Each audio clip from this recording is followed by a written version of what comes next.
This is an LS-swapped Porsche 993 911 with an RWB Widebody Kit on it. Sacrilege upon sacrilege, I know. And today we're going to be diving into why and how this thing was built, as well as what it's like to drive. So if you're interested or curious about this amazing abomination, stick around because it's a good one.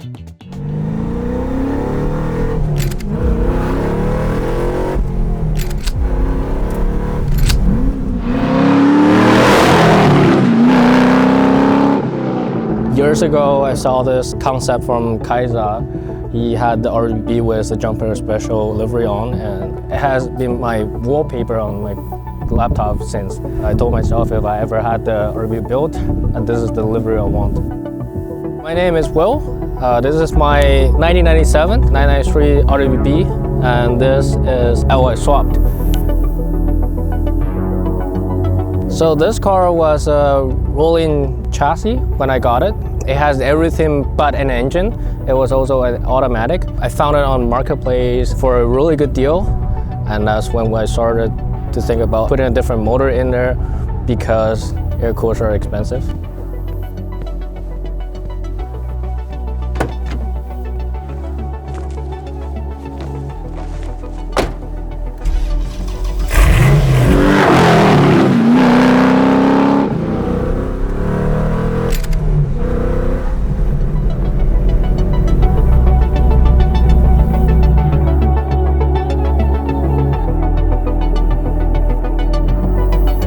So this is LS3 as a crate motor. Bought it brand new 4 years ago from GM. It will be equivalent to a 2013 Camaros or Corvette. So it's 430 horsepower out of the box.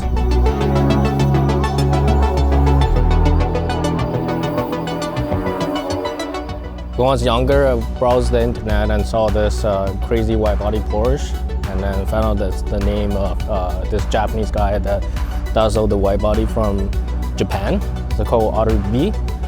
Wired the money to Nakai and waited for 3 years. 285 tires in the front and 335 in the back. And they both works L1 3P. The back is 13.5 inch wide.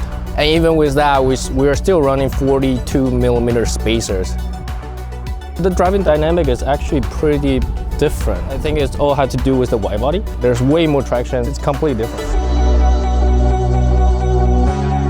Put a 996 6-speed transmission in the front and custom-made transmission mount. Being a water-cooled engine in the back, we had to put the radiator all the way to the front. We cut this, and then we pushed the original hood down, and then weld 2 pieces over here to make the radiator cool better. And the seats, it's from Carrera GT style carbon bucket seat. And all the gauges worked with the LS. We were able to wire coolant temperature, the oil pressures, and the speed, and the rev meter, everything with the stock gauge. I like the old analog gauges, and we want to keep it as is. You hear the engine noise from far away, and you basically can tell it's not the original motor.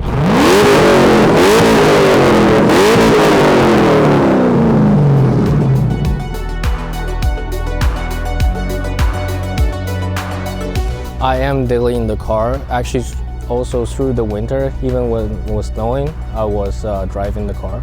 It's reliable, and I will build the car to drive it, not for just sitting around.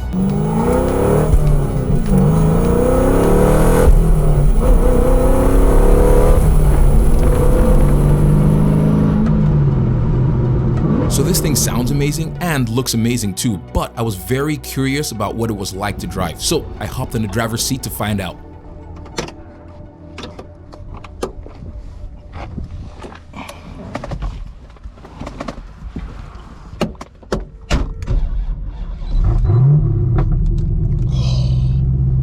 That sounds so good. Let's see what this thing does.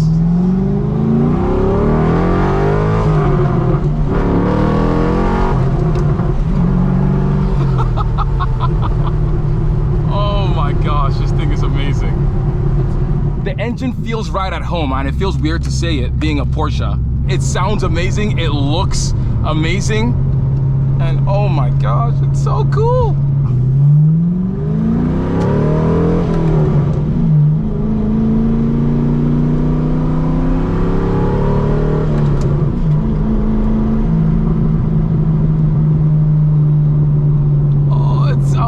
good. My favorite thing about this car by far is the way this thing sounds. Yeah, and yeah, people say LS swaps are overdone, but for good reason. They sound amazing, very reliable, and to a Porsche, it just makes it even more sweeter, at least to me.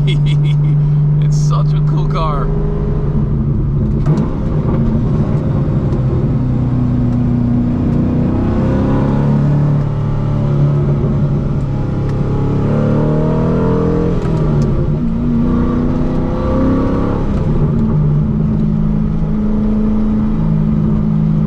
It is so well balanced. You would think it would be more rear biased, and while that, yeah, that is true, like at high speeds, the front end kind of lightens up a little bit, but for the most part, it feels nice and very planted.